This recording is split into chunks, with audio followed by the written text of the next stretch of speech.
Yamaha has finally pulled the covers off a bike we've all been waiting for, the YZR-M1 with a V4 engine. Yep, this is a big deal, because for the very first time it looks like Yamaha is stepping away from their iconic crossplane inline-four that's been their trademark in MotoGP.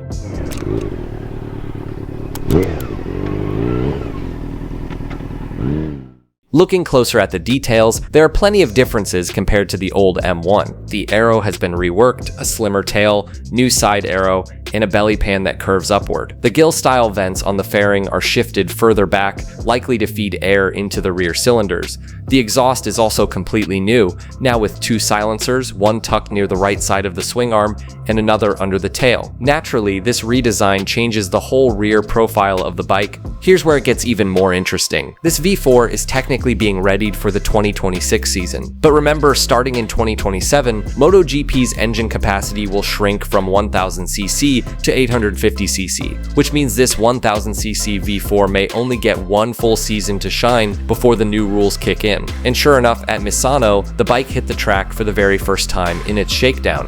Augusto Fernández had the honor of riding the V4 prototype, and right out of the gate he showed promising pace. On his first run, he was less than a second off the fastest lap, already matching the performance of Yamaha's other riders. Unfortunately, once the second run began, Augusto had to pull over with some undisclosed technical issue.